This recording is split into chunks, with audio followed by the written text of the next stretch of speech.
హైదరాబాదులో బయట ఫుడ్ తినడం అనేది గత 10 సంవత్సరాల్లో విపరీతంగా పెరిగిపోయిందండి. హైదరాబాద్ అనే కాదు, ఇండియా వ్యాప్తంగా అట్టే ఉంది. ఎస్పెషల్లీ ఆంధ్ర తెలంగాణ ప్రజలు హైదరాబాద్ వెళ్తే ఇక చెప్పక్కర్లా తింటూనే ఉంటాం. మనం ఉండేటువంటి మన ప్రదేశాల్లో కూడా ఇంటి దగ్గర వండుకోవడం అనేటువంటి అంశం దాదాపుగా తగ్గిపోయి, ఎక్కువగా పిల్లలు కానీ మనం కానీ బయట తినటం మీద చూపించేటువంటి ఈరోజు హైదరాబాద్లో బయటపడినవి మనం చూస్తే మైండ్ బ్లాక్ అవుతుంది. అట్లాగని ఓన్లీ హైదరాబాద్లోనే అనుకుంటే మనంత ఎదవలు మూర్ఖులు ఎవరు లేరు. దేశవ్యాప్తంగా అట్లాగే ఉంది పరిస్థితి. ఆంధ్రప్రదేశ్లో ఇంకా వాళ్ళు మొదలెట్టలేదు అనుకుంటారు రాష్ట్రం వాళ్ళు, బట్ మొదలెత్తే వాళ్ళకి అట్లాగే ఉంటుంది. ఇప్పుడు కరీంనగర్లో స్టార్ట్ చేసింది ఫుడ్ సేఫ్టీ అథారిటీ. అంటే చెప్తున్నా కదా, హాస్పిటల్స్ దగ్గర క్యూస్ జనాలు కట్టేటువంటి సిచ్యువేషన్ తీసుకొచ్చింది ఈ రెస్టారెంట్లే. అందులో ఎటువంటి క్వశ్చన్ లేదు. హాస్పిటల్లో జనం క్యూ కట్టడం వెనక ఉన్న రహస్యాల్ని తెలంగాణ ఫుడ్ సేఫ్టీ అధికారులు బయటపెట్టినట్లయింది. ఇప్పుడు మనమే హాస్పిటల్కి వెళ్ళేందుకు ముందు మనం హోటల్స్కి వెళ్తున్నాం. సో హైదరాబాద్లో మనం ఒక హోటల్కి వెళ్ళగానే అద్భుతమైనటువంటి అంబియన్స్ ఉంటుంది. చల్లటి గాలి, ఏసీ, టేబుల్స్, చైర్స్ చక్కగా నీట్గా ఉంటాయి, మెరిసిపోతుంది. ఆర్డర్ సార్ అంటూ వెయిటర్ వస్తాడు, బోల్డ్ అంత మర్యాద ఇస్తాడు, పొలైట్గా అంబుల్గా మాట్లాడుతుంటాడు. బిర్యానీ అని, చికెన్ 65 అని, మటన్ దమ్ బిర్యానీ ఇవన్నీ ఆర్డర్ ఇస్తాం. స్టైల్గా ఒక 50 వెళ్ళేటప్పుడు మనం చక్కగా టిప్ కూడా ఇస్తాం. అయితే తెర వెనక అంటే కిచెన్, ఈ కిచెన్ మరుగుదొడ్డు కంటే అధ్వానంగా ఉంటుంది. ప్రతి చోట కాదు, చాలా చోట్ల. పేరేమో చాలా మంచి పేరు పెట్టుకుని ఉంటారు. లోపల డ్రైనేజ్ కంపు, వాడిన నూనెని వాడుతూ ఉంటాడు. సింథటిక్ కలర్స్, మన క్యాన్సర్ వచ్చే అవకాశం ఉన్న సింథటిక్ కలర్స్ వాడతారు. మనం గుటకలు వేసుకుంటూ తిన్న కరకరలాడేటువంటి చికెన్ పకోడీ ఏదైతే ఉందో అది ఎర్ర రంగులో ఎమ్మరుచిగా ఉండేటువంటి ఆ కబాబ్స్ ఎన్ని వారాల క్రితం నుంచి మరిగిన నూనెలోనే మరిగిస్తున్నాడు అనేది వాడికి కూడా తెలియచేసేవాడికి. ఇక రంగు ఎక్కువైతే తర్వాత రోజు మోషన్ కూడా అదే రకమైనటువంటి కలర్ వస్తూ ఉంటుంది.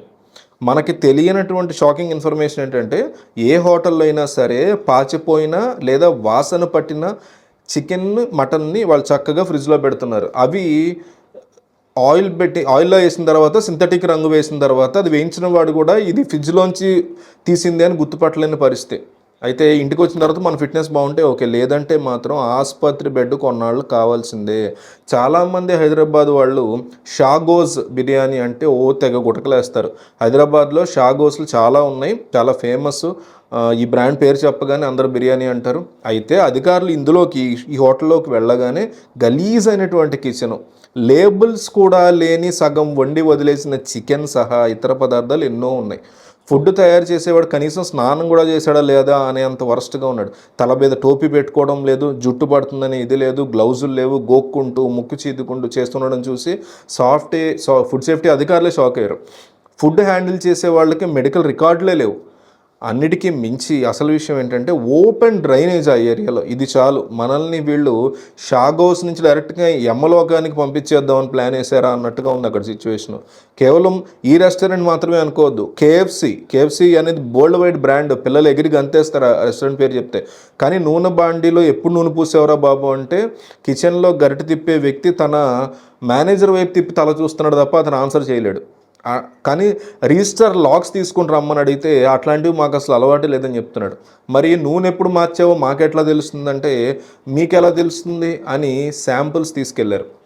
అంటే కేఎఫ్సి అనేది ఇంటర్నేషనల్ ఒక ఎంఎన్సి బ్రాండ్, కానీ మన దేశంలోకి ముఖ్యంగా మన హైదరాబాద్ లాంటి ప్రాంతానికి వస్తే దేన్నైనా సరే భ్రష్టు పట్టిస్తారు, సర్వనాశనం చేస్తారు అనేది మళ్ళీ ప్రూవ్ అయింది. ఇక కరాచీ బేకరీ ఎంత ఫేమస్, ఇక్కడ నుంచి అమెరికాకు కూడా పంపిస్తుంటారు బేకింగ్ ప్రొడక్ట్స్. కానీ ఈ ప్లేస్లో కూడా ఫుడ్ సేఫ్టీ అధికారులు వెళ్ళినప్పుడు అత్యంత వరస్ట్ ప్లేసు, పాడైపోయిన డేట్ వాడిపోయినటువంటి ఫుడ్స్ని ర్యాక్స్లో పెట్టుకున్నారు. హైదరాబాద్ జనాలు ఇక ఎక్కడ తినాలో, ఎక్కడ నమ్మాలో, ఎవరిని నమ్మాలో తెలియనటువంటి సిచ్యువేషన్. కృతంగా తెలుసుగా మీకు, చాలా ఫేమస్. వాడు కూడా సోమాజిగూడలో కంపు వచ్చేటువంటి చికెన్లో రుచికరమైనటువంటి వంటకాలు చేస్తూ జనాల్ని చంపేస్తున్నాడు అనేటువంటి ఆరోపణలు వచ్చాయి. ఇంకా ఇట్లా ఎన్నో పేరు గల రెస్టారెంట్స్ కానీ ఎన్నో, ఇక పేర్లు ఎందుకు, వీడి పేరు చెప్పాం వాడి పేరు చెప్పలే అన్నట్టుగా. సో ఫారెన్లో ఎన్ని జాగ్రత్తలు తీసుకుంటారో ఫుడ్కి సంబంధించి కంప్లీట్గా మనకు ఆపోజిట్గా ఉంది. ఫుడ్ సేఫ్టీ అధికారులు ఎప్పుడైతే లోపలికి వెళ్ళారో వాళ్ళు చూసి షాక్ అయిపోయేటువంటి పరిస్థితి. స్నేహ కిచెన్ అనేటువంటి పేరు ఉంది, అది కూడా చాలా ఫేమస్. ఈ సాసులు ఉంటాయి కదా చివరికి, అవి కూడా వాళ్ళు మెయింటైన్ చేయట్లా. జీడిపప్పుతో బాగా ఫుడ్ మనం అడుగుతూ ఉంటాం కదా, ఈ జీడిపప్పుని ఏదైతే వాళ్ళు పైన చల్లుతారో అది కూడా బూజు పట్టేసినటువంటి జీడిపప్పు, దాన్ని క్లీన్ చేసేసి ఇస్తున్నారు. బోల్డని బొద్దింకలు, పురుగులు, దీన్ని నడిపేవాడు మనిషా పందా అంటూ కూడా ఈ రెస్టారెంట్స్ అందరిని తిట్టడం మొదలుపెట్టారు జనాలు. చేతకా లేదు అంటే వ్యాపారం వదిలేసి వేరే వ్యాపారం చూసుకోవాలి. ఇక అమీర్పేట మెట్రో స్టేషన్లో కూడా ఏమీ తినొద్దు అంటున్నారు. జంబో కింగ్ బర్గర్ అనే దానికి అసలు లైసెన్సే లేదంట.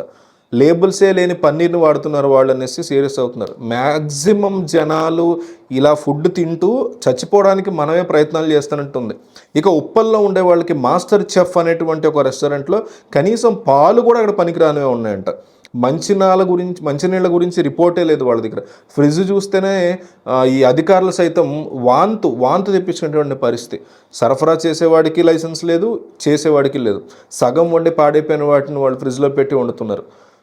ఇట్లా అల్లం వెల్లుల్లి పేస్ట్ పాడైపోవడం, బేకరీ పదార్థాలు పాడైపోయిన, ఇవన్నీ కూడా అన్నిటినీ మించి ఎక్కువ మంది మాట్లాడుకున్నటువంటి రామేశ్వరం కేఫ్ గురించి అయితే, అది ఎప్పుడైతే ఓపెన్ అయిందో మాదాపూర్లో జనాలు క్యూ కట్టారు.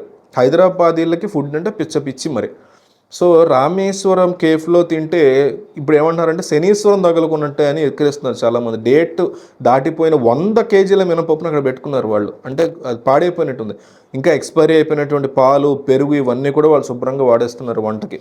ప్లేట్ దోశ 200 దొబ్బేటువంటి వ్యక్తి ఇలాంటి పనికిమాలిన లేబుల్స్ లేని బెల్లాన్ని, బియ్యాన్ని, మినపప్పుని వాడుతున్నాడంటే ఏ రకమైనటువంటి అడల్టరేషన్ ఇది మనం అర్థం చేసుకోవాలి. ఎవరికి అంటే అక్కడ వండే వాళ్ళు ఎవరికి కూడా మెడికల్ ఫిట్నెస్ అనేదే లేదు. చాలా నామ్స్ ఉంటాయి, అవన్నీ కూడా వాళ్ళు దాటేశారు. 20 రూపాయల దోశని 200 తీసుకునేవాడు, ఇద్దరూ కూడా ఒకేలాగా వండుతుంటే జనాలు చావడం తప్ప ఇంక ఆప్షన్ ఏముంటుంది?